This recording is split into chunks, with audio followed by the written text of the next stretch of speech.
Ini memang jadi satu perdebatan yang cukup lama juga ya tentang masalah tanaman ganja ini ya. Apakah boleh dipakai atau nggak boleh dipakai. Tapi dari ilmu yang ada, dari fakta ataupun bukti-bukti yang ada, ya memang terbukti tanaman ganja bisa untuk menerapi penyakit gitu ya. Tapi, di sini aku bukan mau memberikan statement pro atau enggak, karena aku bukan dari tenaga kesehatan ataupun bukan dokter. Jadi aku bukannya tidak mau, tapi tidak compatible untuk menyampaikan, iya atau tidaknya. Tapi dari opini aku pribadi, tanaman itu punya khasiat, punya manfaat, tapi untuk masalah legal ataupun masalah perizinan itu kan ya perlu ada regulasi yang ketat juga ya, takutnya malah disalahgunakan, takutnya malah, dipakai untuk hal-hal yang negatif. Tapi satu yang aku bisa sampaikan adalah, ya tanaman itu punya punya efek yang positif untuk tubuh manusia kalau pakainya sesuai dosis, jenisnya pas ataupun jenisnya juga sesuai sama ya ada pendampingan juga dari tenaga kesehatan.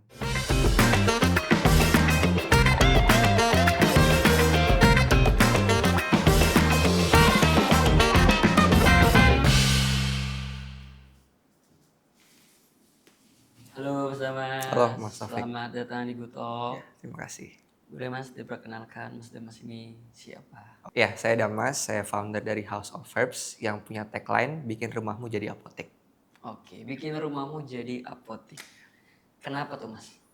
Karena pertama rumah itu adalah tempat keluarga dan ya kita sebetulnya punya tanaman-tanaman yang berkhasiat obat untuk bisa kita konsumsi. Jadi, tanaman-tanaman itu bisa kita makan, bisa kita minum untuk menunjang kesehatan kita. Berarti Mas Damas rumah herbal berkebun herbal. Iya, kebun herbal.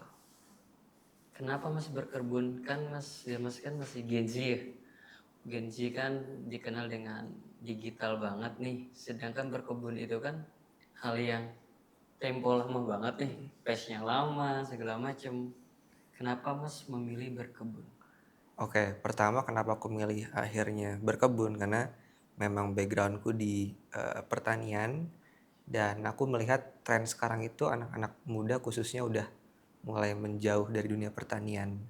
Dan aku, mencoba untuk bisa jadi contoh mungkin buat mereka semua bahwa dunia pertanian ataupun tanaman obat itu market yang bisa dipertimbangkan juga untuk ke depannya karena, Indonesia itu adalah salah satu negara yang punya jenis tanaman obat terbanyak kedua di dunia setelah Brazil. Jadi aku lihat kalau tanaman ini tanaman obat khususnya ya, sangat-sangat prospek untuk bisa dikembangkan di Indonesia.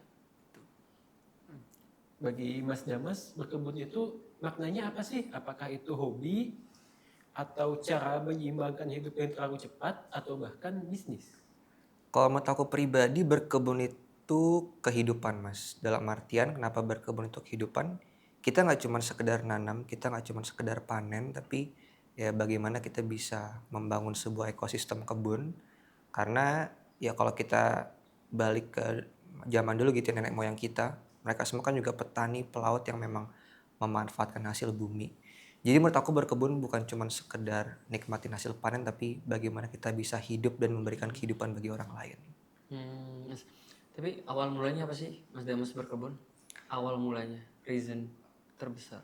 Awal mulanya itu, pertama ketika aku udah lulus kuliah, ya sama seperti anak muda setelah lulus kuliah pada umumnya, cari kerja segala macam. Dan ya waktu itu aku belum dapat kerjaan dan aku bingung nih kira-kira di rumah mau ngapain ya, daripada nggak ngapa-ngapain. Dan ya kebetulan di belakang rumah ada tanah yang bisa diolah. Akhirnya dari situlah aku mulai berkebun supaya ya untuk mengimplementasikan ilmu yang aku dapat selama perkuliahan supaya nggak sia-sia. Sebenarnya dasarnya itu sih Mas, karena aku melihat, aku udah capek-capek belajar pertanian, di ilmu tanah, udah bayar UKT mahal-mahal, tapi kalau ilmunya nggak diterapkan, kok sayang gitu ya. Jadi ya itu sih mungkin alasan utama kenapa aku mulai interest ke berkebun. Interest berkebun karena alasannya lulusan pertanian ya Mas ya. Ya, Berarti mencoba mempraktikkan apa yang udah di dipelajari. ya. Oh, oke oke oke. Nah, sementara Mas Damas ini adalah orang yang punya background pendidikan di dunia pertanian. Tapi mungkin nggak semua orang punya latar belakang pendidikan seperti itu. Mungkin nggak sih orang-orang yang katakanlah awam tentang pertanian bisa memulai untuk berkebun herbal ini? Sangat-sangat mungkin Mas, sangat-sangat mungkin karena sebenarnya istilah tangan dingin ataupun tangan panas tuh nggak ada. Iya Yang kan penting pada bilang ya, oh iya, dia ini tangan dingin nih makanya apa yang dia buat hidup, dia tangan bandang apa yang dia buat hancur. Tuh. sebenarnya nggak ada sih Mas, yang penting kita mau belajar dan mau mencoba karena kalau di dunia apa ya praktek, maksudnya di dunia pertanian kalau kita nggak praktek, kita nggak gagal, ya kita nggak bakal bisa. Jadi sebenarnya kalau untuk tanya mungkin atau enggak orang awam untuk bisa berkebun, itu sangat-sangat mungkin. Oke, katakanlah aku nggak punya background pendidikan bidang pertanian, tapi aku berminat untuk bikin kebun herbal. Bisa nggak dikasih tahu gimana saya harus belajar? Bisa, sangat-sangat bisa. Sebetulnya sekarang itu kan informasi sudah sangat-sangat terbuka. Cuman kadang ya orang mungkin mulai bingung gitu, bukan bingung dalam artian apakah sumbernya terpercaya, apakah memang ini layak untuk dicontoh, dan kalau mau belajar sebetulnya bisa juga di House of Herbs. Aku juga setiap 2 bulan sekali ngadain workshop dan juga di konten-konten House of Herbs juga aku kadang selipin tips and tricks untuk berkebun juga. Yes. Berkebun herbal sama berkebun sayur atau buah sama susahnya apa mudahan herbal? Kalau dibilang susah mudahnya, eh menurut aku pribadi berkebun herbal itu bukan lebih susah atau lebih mudah, tapi lebih bermanfaat. Walaupun bukan berarti tanaman sayur nggak bermanfaat ya. Dalam artian aku melihat tanaman herbal itu punya nilai yang lebih lah daripada tanaman sayur biasa. Dan sekarang itu kan orang-orang juga sudah mulai aware dengan kesehatannya. Jadi kenapa coba kita nggak tanam herbal aja ataupun tanaman obat, kenapa harus tanam sayur? Walaupun itu boleh, tapi mungkin ini dari segi perspektifku, aku mau coba menginfluence banyak orang untuk bisa tanam obatnya sendiri di kebun. Bener. Tapi kan kalau bicara tentang obat-obat segala macam kan obat sekarang kan di dunia kesehatan kan juga udah pada canggih-canggih ya Mas ya. Tanaman herbal ini lebih berfungsi untuk menjaga kita supaya tetap sehat atau menyembuhkan. Sebenarnya bisa keduanya Mas. Dalam artian tanaman obat ataupun tanaman herbal itu bisa jadi sebagai semacam apa ya? Mungkin vitamin untuk suplemen tubuh, tapi juga bisa membantu untuk menyembuhkan karena ada beberapa kasus yang memang ketika orang ini sudah konsumsi obat-obatan pabrikan gitu ya, justru malah tidak sembuh, tapi ketika beralih ke tanaman herbal ada efek yang positif yang terjadi. Jadi sebetulnya di sini aku bukan mau membedakan antara obat herbal sama obat kimia karena bisa saling berkomplement dalam artian saling mendukung karena obat herbal itu bekerja ketika kita sehat dan juga bisa bekerja ketika kita sakit dan obat kimia pun juga bekerja ketika kita sakit. Jadi obat herbal ini buat aku pribadi itu sebagai semacam tadi ya suplemen dan juga vitamin. Gitu-gitu. Tapi Mas, eh kalau berkebun secara herbal itu dia harus fokus ke kebunnya atau kayak saya nih, kan saya kan pekerja segala macam ya, pekerja ethics segala macam. Ketika misalkan mau memulai, tapi harus nyiapin waktu berapa lama sih supaya nih tanaman nih tetap sumbu nih, tetap tumbuh, tetap bisa dipanen. Sedangkan dengan waktu orang tuh yang hektik gitu Mas. Oke, yang pasti kalau mau berkebun ataupun menanam tanaman kita kayak apa ya merawat anak gitu ya. Pasti kan bukan mereka yang pasti tanamannya perlu diperhatikan, perlu disiram, perlu diberikan nutrisi juga. Dan sebetulnya ada beberapa tanaman-tanaman yang memang minim perawatan yang nggak harus disiram setiap hari ataupun dikasih pupuk setiap hari. Jadi ya tergantung kesibukan kita juga. Kalau misalkan memang kita mau serius berkebun ya mau nggak mau harus ditelatenin, harus diperhatiin supaya tanaman tetap tumbuh dan bisa kita konsumsi. Contohnya tanaman apa Mas yang Kalau yang gampang itu sebenarnya tanaman yang rimpang-rimpang kayak jahe, kunyit, temulawak itu sebenarnya nggak begitu perlu perawatan terlalu riwah gitu, terlalu banyak ya. terus panennya lama nggak sih Mas kalau herbal tuh? Iya, kalau tergantung tanamannya Mas. Jadi kalau misalkan rimpang-rimpang itu cukup lama, itu sekitar 8 sampai 10 bulan karena kan emang nanti kan dia rimpangnya bakal gede kan. Tapi yang cepat ya mungkin kayak sayur-sayuran yang daun-daun kayak tanaman kelor, katuk itu bisa dipanen setiap minggu tuh bisa. Tergantung apa ya, tergantung kondisi tanah dan juga iklimnya juga sih. Di perkotaan sekarang itu harga tanah semakin mahal. Benar, Konsekuensinya benar. tanah untuk hunian semakin menyempit. Nah, dengan keterbatasan luas lahan itu, masih realistis nggak sih kita untuk menanam herbal itu? Oke, ini pertanyaan sangat-sangat menarik ya. Makin lama kan tanah semakin sedikit Iya. dan tempat kita bercocok tanam pun juga semakin semakin sedikit juga. Kalau ditanya realistis sih, menurut aku pribadi sangat realistis karena kita bisa pakai space-space kosong di rumah, misalkan di balkon, di rooftop, di genteng ataupun di halaman, itu sangat-sangat bisa kita optimalkan untuk tadi ya berkebun, untuk bercocok tanam. Karena menurut aku kalau di prinsip permaculture masalah itu adalah solusi. Jadi ketika kita ketemu masalah, kita ketemu tantangan ya disitulah solusinya sebetulnya. Tapi masih realistis tuh mas. Kan sekarang perumahan cuma luas segini, harga udah segini. Dan itu juga udah dapatnya bangunannya full bangunan. Sisa-sisa tuh cuma buat garasi motor atau mobil. Kalau untuk realistis ya tadi ya bisa, cuman tadi kembali lagi kebutuhan kita apa dulu. Misalkan apakah hanya untuk kebutuhan pribadi atau untuk dipasarkan. Tapi kalau menurut aku pribadi untuk kebutuhan keluarga gitu itu sangat sangat memungkinkan. Ya kita bisa nanam di pot, nanam di mungkin bedeng ataupun raised bed itu masih masih bisa kok kalau misalkan lahannya sedikit. Kayak hidroponik gitu, tekniknya bisa buat herbal juga. Kalau hidroponik sebetulnya aku belum pernah coba kalau untuk herbal karena memang apa ya, aku pribadi lebih pengen nanam tanaman itu di tanah langsung. Jadi memang media itu media dari tanah. Itu sih Mas. Jadi mungkin bisa dicoba ini jadi apa namanya, inovasi baru nanam herbal di hidroponik tapi kalau dari pengalamanku aku belum pernah coba. Belum pernah coba ya hidroponik herbal ya. Hmm. Pak ini mas, mau nanya dong, apa namanya? Berapa lama sih mas berkebun setiap hari? Jamnya atau Iya, berapa jam yang mas dan mas habiskan untuk mengelola kebun? Oke, kalau untuk setiap hari sih aku emang ke kebun. Aku kadang apa namanya nyabutin rumput, mangkasin dahan-dahan. Itu biasanya aku start dari mulai jam 9 pagi sampai jam 1 jam 2 siang. Itu pun juga aku seling-selingin karena aku juga bikin-bikin konten. Jadi kadang di kebun suka ngedit, suka ya bikin-bikin konten juga. Untuk siram-siram, perawatan, ya itu mungkin jam 9 sampai jam 1 lah. Terus sorenya aku ngedit-ngedit, terus juga ngecek-ngecek ada yang DM pesan-pesan. Jadi ya kalau untuk berkebun aku lebih ke pagi ke siang. Mas Damas ini kan bisa dibilang full time di kebun ya. Tapi bisa nggak sih kayak misalnya orang kantoran, orang bekerja itu dia pengen menanam herbal untuk sebagai hobi untuk melepas penat, atau jangan-jangan malah sebaliknya, malah tambah stres karena harus Iya, merawat, karena bener. tanamannya digerogoti serangga, ulat, Atau hama. pas udah nanam sibuk kerja, tanamannya mati. Nah, Gimana tuh? mungkin nggak tuh? Oke, untuk pekerja ya. Iya. Iya. Kalau untuk masalah mungkin nggak mungkin, itu kan bergantung ke kitanya ya, ke kita sendiri.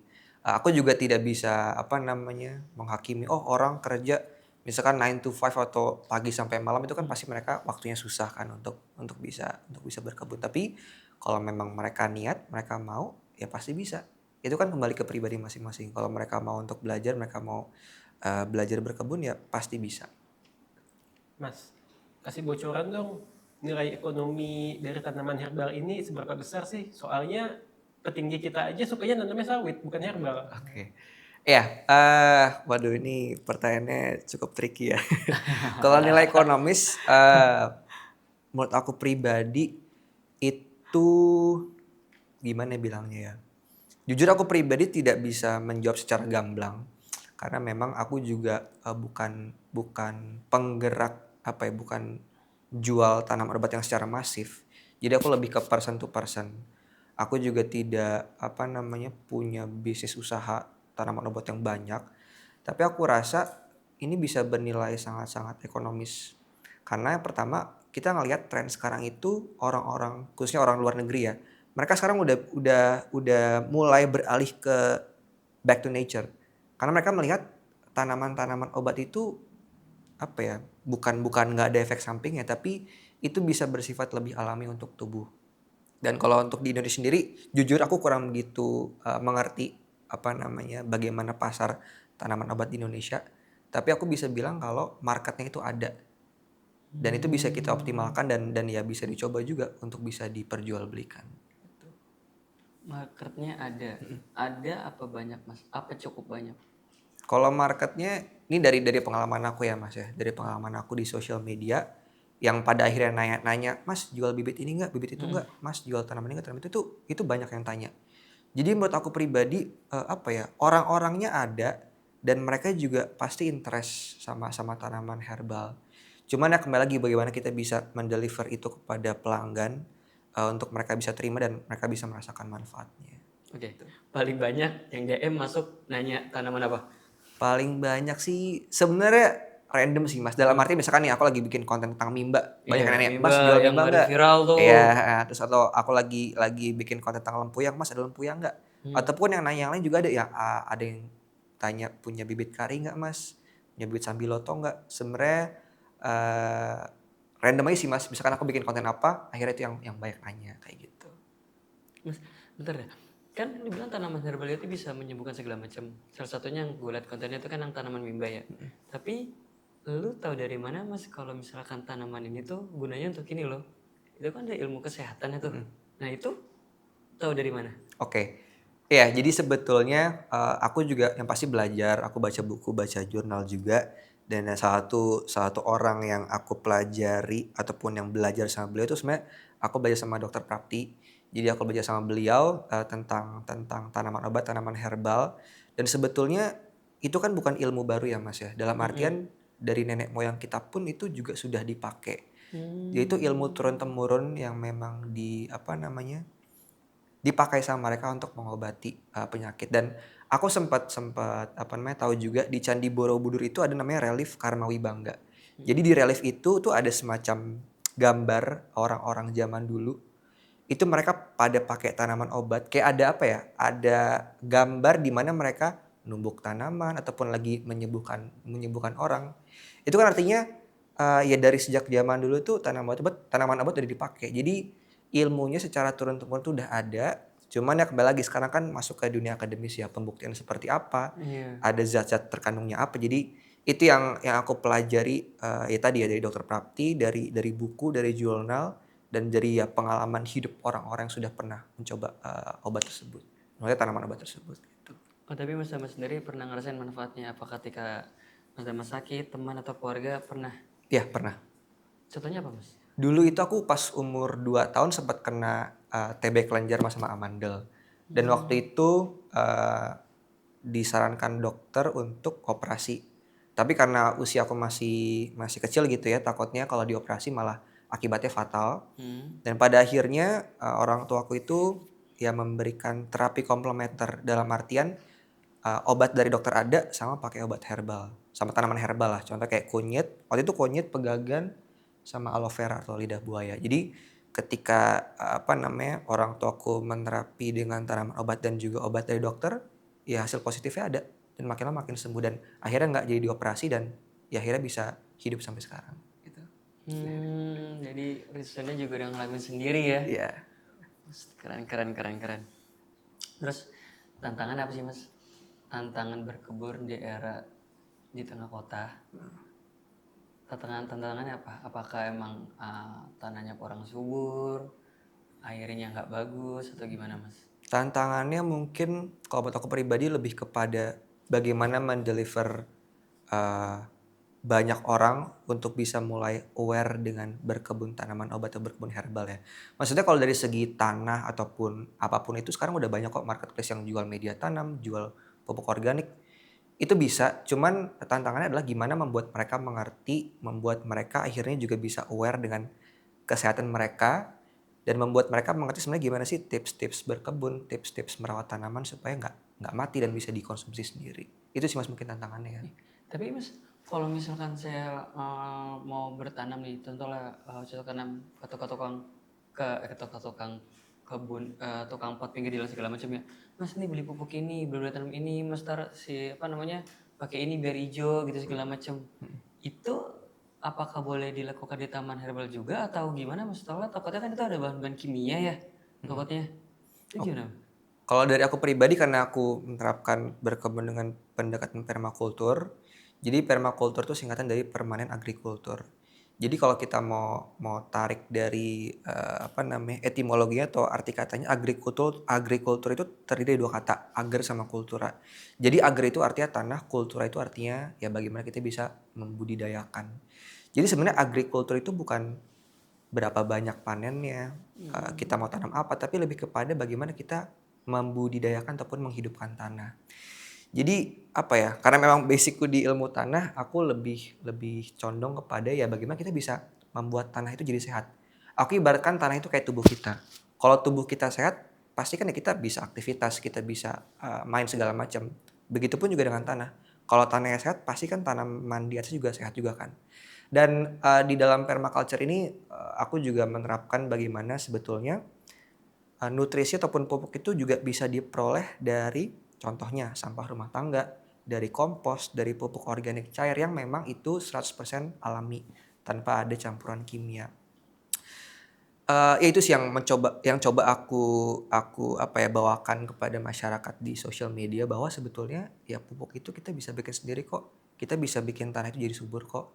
Jadi bukan yang nggak harus beli pupuk di luar, tapi ya bagaimana kita bisa mengoptimalkan sampah di rumah kita. Kita bisa mengoptimalkan apa yang ada di rumah kita untuk membuat tanah jadi subur. Itu sih Mas. Utamanya tanah berarti ya. Ya. Tanah jadi subur dulu. Tapi kesalahan yang sering ditemuin apa sih kalau kita baru menanam gitu Mas? Kesalahan pertama itu kalau yang aku lihat ya mungkin dari segi penyiraman sama tata letak.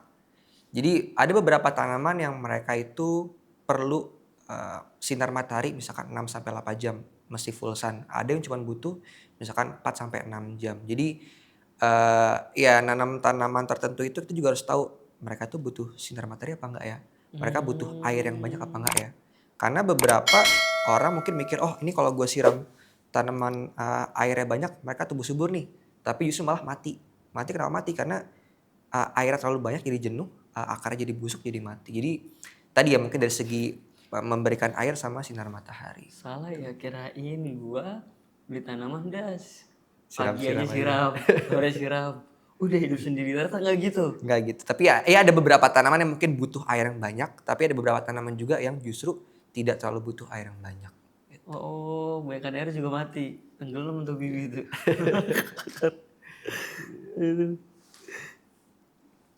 Terus Mas kalau misalkan cuma punya balkon kita kecil kan tadi kan balik lagi ya, rumah-rumahnya sekarang udah minimalis segala macam, atau ya tanamnya cuma di pot segala macam, itu masih bisa. Bisa. Tapi mungkin jenis tanamannya yang enggak apa tadi Mas? Ya yang mungkin kita sesuaikan juga dengan kondisi ya. Misalkan balkon kita cuman kena sinar matahari misalkan cuman 4 sampai 5 jam. Jadi ya perlu disesuaikan juga tanamannya. Tapi bisa juga dicoba. Kan kita nggak tahu namanya juga alam kan. Mungkin aja misalkan tanaman tomat nih. Tomat itu kan dia butuh full sun 6 sampai 8 jam. Tapi kalau kita coba tanam di balkon yang mungkin tidak kena mataharinya penuh, ya mungkin bisa aja tumbuh tapi ya tidak optimal seperti itu. Kalau tidak optimal itu tandanya apa Mas? Mati kah? Apa tetap tumbuh apa enggak berbuah atau gimana Mas? Tetap tumbuh, cuman mungkin lebih pendek atau buahnya kecil, tidak terlalu besar.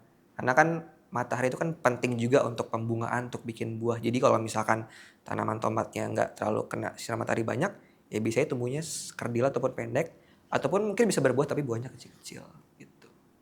Berbuah kecil-kecil. Oh, makanya banyak yang gagal ya. Tapi Mas pernah gagal nggak? Pasti pernah, aku pasti pernah gagal. Aku juga apa ya, sampai sekarang pun masih belajar untuk bercocok tanam karena bercocok tanam itu bisa dibilang ilmu coba-coba ya. Dalam artian kita tahu nih, kita sebenarnya lucu juga sih. Ada beberapa hal yang kok di kebunku nggak bisa tumbuh tapi di kebun orang tuh bisa tumbuh. Walaupun mungkin kondisi iklimnya sama, mirip-mirip atau seperti apa ya, aku nggak tahu juga ya. Karena memang harus trial and error dan di situ pun akhirnya kita tahu bahwa tanaman-tanaman itu perlu di treatment khusus ataupun ya udah coba-cobain aja sebetulnya. Dan aku pun juga masih sering gagal, jadi harus sering coba-coba lagi. Tapi Mas, kan tadi kan kita mampir ya ke kebunnya Mas Damas. Itu yang nentuin apa namanya, kayak nanam ini deh, nanam itu deh. Itu Mas Damas apa sesuai kebutuhan? Atau emang gue pengen variasi aja nih kebun? Oke, jadi sebenarnya kebun di House of Herbs itu kan isinya tanaman obat untuk kebutuhan koleksi dan edukasi ya Mas ya. Hmm. Dan ada beberapa tanaman yang memang kita bawa, ada yang pernah kita minta bibit dari orang, kita tanam dan tumbuh. Terus kalau untuk tanaman-tanaman di sana sih ya aku coba-coba juga. Banyak juga yang nggak berhasil kok. Kita sempat ngambil dari daerah Jawa Tengah, coba ditanam nggak bisa juga. Jadi ya aku mau mencoba meng-create kebunnya itu ya banyak tanaman obat dan ya itu harus sering coba-coba sih.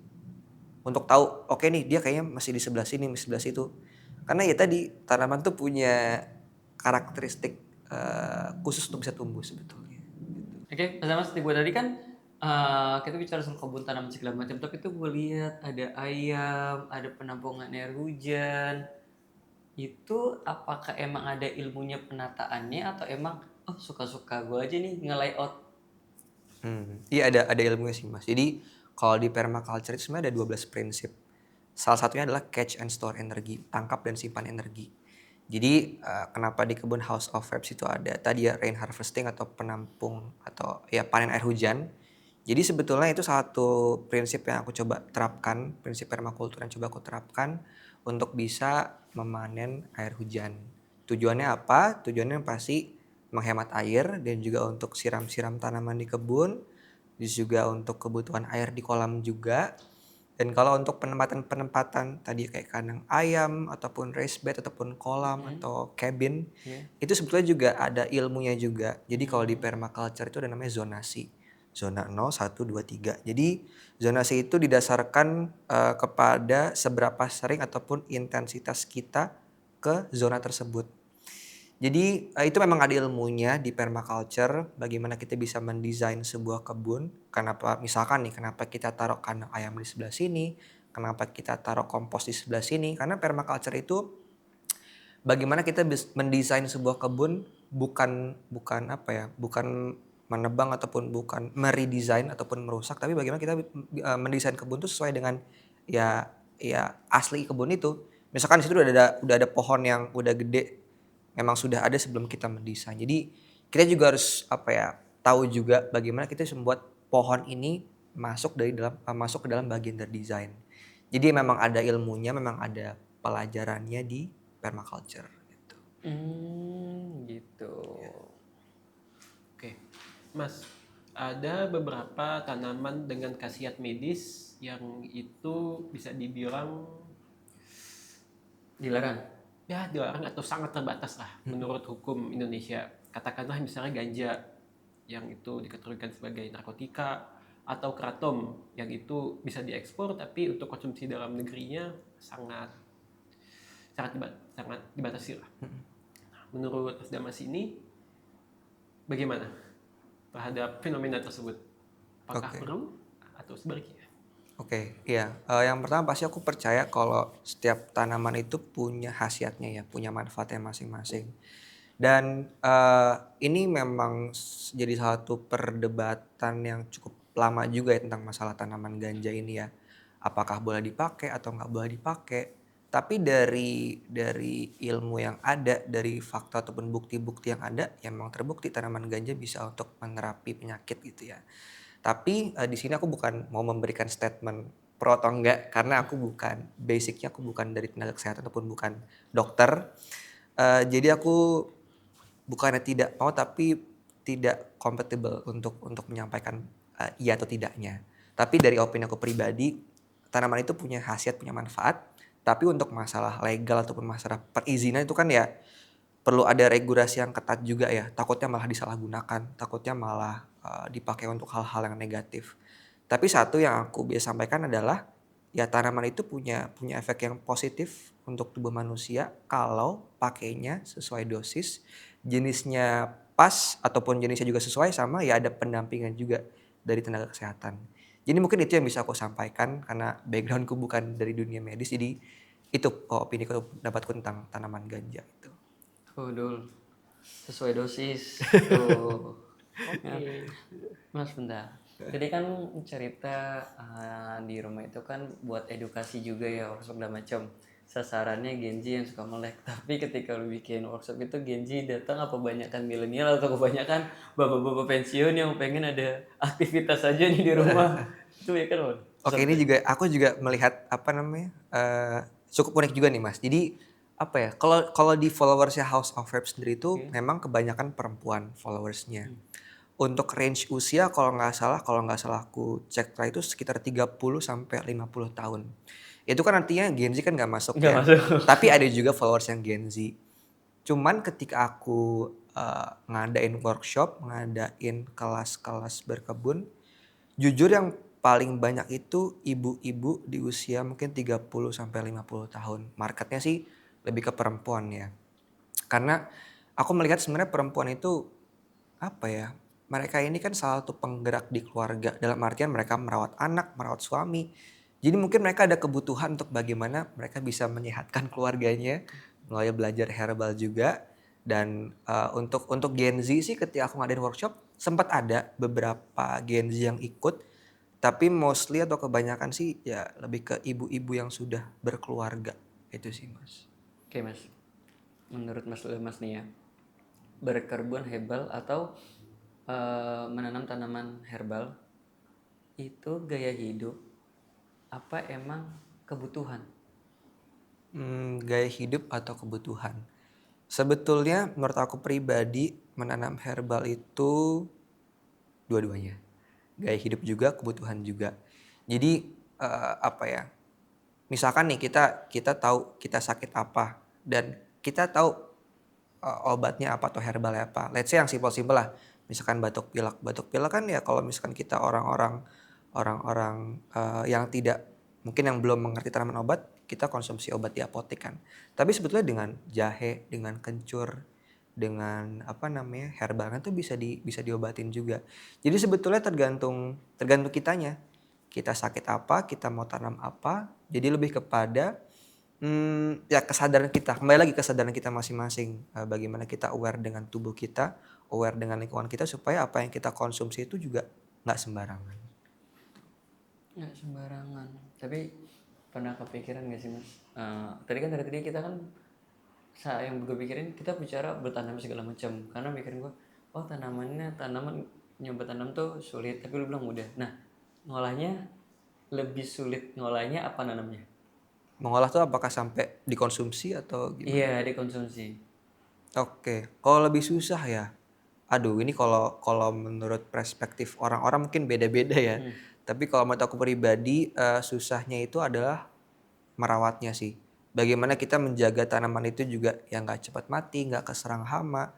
Karena kalau misalkan memang tumbuhnya bagus, akhirnya kan panennya juga gampang ya bisa kita konsumsi. Jadi lebih ke menjaga tanaman itu supaya tetap tumbuh, tetap sehat, supaya ketika kita konsumsi ya sehat juga buat tubuh kita. Mas dikonsumsi itu kayak gimana sih? Itu kan ada daun, ada rimpang ya. Itu diapain diolahnya? Apakah cuma direbus saja, dibersihkan, direbus, atau apakah diminum atau direndam atau gimana Mas? Oke, jadi kalau kita mengkonsumsi tanaman obat itu ada rumus ya 3J 1C. 3J, 1C. 1C apa tuh? Jenis, jumlah, jadwal, dan cara memanfaatkan. Oh, Jadi jenis misalkan kita kita mau jadi tanaman obat itu kan tidak semuanya bisa dikonsumsi. Misalkan cuman yang dikonsumsi daunnya aja ataupun bagian batangnya atau kayunya. Kayak kayu manis, kayu secang itu kan di bagian batangnya. Terus atau mungkin bagian rimpang atau akarnya kayak jahe, kunyit. Jadi kita perlu tahu nih yang kita konsumsi itu apa? Daunnya atau batangnya atau akarnya. Itu jenisnya terus juga jumlah. Jumlah ini tergantung dosis. Jadi kalau kita mau konsumsi, karena tuh harus suka bingung gitu kan. Mas ini kalau mau konsumsi herbal tuh seberapa sih takarannya? Misalkan kita mau apa namanya konsumsi jahe lah, jahe, let's say kita mau minum jahe, kita bisa pakai namanya antropometri. Jadi kita pakai misalkan satu ruas jempol, satu ruas telunjuk, itu jadi satu takaran untuk kita bisa konsumsi. Karena misalkan satu jempolnya saya sama Mas Taufik kan pasti beda. Mungkin saya lebih kecil, yaitu menyesuaikan dengan bentuk tubuh kita dan juga metabolisme tubuh kita. Itu sebetulnya cara yang paling mudah ya untuk kita bisa menentukan dosisnya.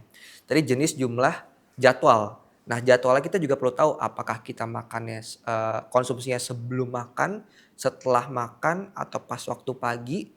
Itu kita juga perlu tahu metabolisme tubuh kita karena setiap orang itu punya metabolisme tubuh yang beda-beda. Kadang misalkan kita minum ataupun makan pagi-pagi kita biasa aja. Tapi buat orang kok tiba-tiba sakit perut ataupun tiba-tiba akhirnya keliengan.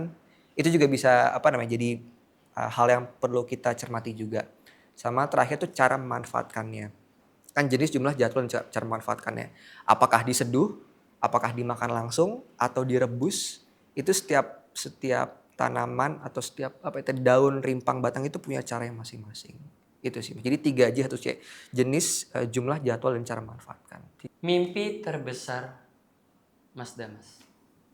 Mimpi terbesar. Aku sebetulnya orang yang kayak realistis aja Mas. Dalam artian mimpi terbesarku sih pasti yang pertama untuk Gen Z ya, seumuran aku, karena kita ini ke depan bakal memimpin bangsa Indonesia dan kita juga akan jadi salah satu inisiator di Indonesia. Dalam artian ya aku berharap teman-teman satu angkatanku kita bisa mulai aware dengan kesehatan kita masing-masing. Kita tahu apa yang kita konsumsi, karena sekarang itu PTM atau penyakit tidak menular itu sudah mulai menyerang Gen Z. Kayak contoh misalkan diabetes, jantung, terus juga stroke, hipertensi. Itu kan penyakit tidak menular, tapi trennya itu sekarang sudah mulai meningkat, utamanya ke Gen Z. Jadi sebenarnya mimpiku atau harapanku tuh ya kita sebagai generasi penerus bangsa bisa sehat lah intinya lah. Bisa aware dengan tubuh kita sendiri, dan yang pasti aku juga pengen membuat tanaman obat ataupun tanaman herbal di Indonesia itu jadi mendunia lah. Karena kita harus tahu bahwa Indonesia ini negara yang sangat kaya akan tanamannya, akan hasil buminya. Tapi sayangnya yaitu ya dikuasai sama orang-orang ataupun justru malah kita nggak terlalu menghargai. Jadi 2 itu sih yang jadi mimpiku. Pertama aku pengen kita Gen Z sebagai generasi penerus bangsa bisa sehat, dan yang kedua tanaman obat di Indonesia semakin go internasional. Keren. Indonesia Emas 2045. Pertanyaan pamungkas GNF ini untuk narasumber top biasanya. Indonesia 2045. Oke, 2045 berarti aku umur 45 tahun. Umur 45 tahun aku bakal ngapain ya? Ya jujur aku pribadi kalau dari hati kecilku terdalam ya, aku cukup bukan ragu sih, cuman pasti banyak perguncangan atau banyak hal yang tidak kita bisa ekspektasikan terlalu berlebih. Dalam artian dengan kondisi politik saat ini, kondisi ekonomi saat ini, kondisi global saat ini, sekarang kan kita masuk dalam masa resesi ya Mas ya. Apakah kita bisa survive? Apakah kita bisa kembali seperti semula? Tapi satu yang aku mau sampaikan adalah itu kembali ke diri kita masing-masing. Apakah kita mau berubah? Kita mau memberikan dampak? Kita bisa memberikan contoh kepada orang-orang? Karena menurut aku sekarang itu figur yang bisa jadi contoh, jadi patokan itu sedikit. Dalam artian kita kayak sekarang itu nggak punya satu contoh public figure yang bisa kita tekuni, yang bisa kita pelajari. Jadi ya itu sih aku mungkin pengen ya kita sebagai anak muda bisa jadi figur-figur itu, jadi contoh untuk bisa ya tadi aware sama lingkungan, nggak korupsi, tidak egois. Ya hal-hal sederhana itu yang mungkin aku pikir sangat basic ya, sangat dasar untuk ke depan kita bisa survive di tengah kondisi global yang serba tidak menentu. Itu sih Mas mungkin jawaban aku ya. Jadi pesimis atau? Pesimis tapi harus optimis. Oke, terima kasih Mas Damas sudah main-main ke Good Talk. Thank you banget masalah tadi kebun herbal. Semoga nih kita nih yang syuting nih juga mulai bertanam ya. harus. Iya, kan udah ada gurunya gitu. Oke Mas Damas, thank you. Oke, thank you Mas Taufik, Mas Al.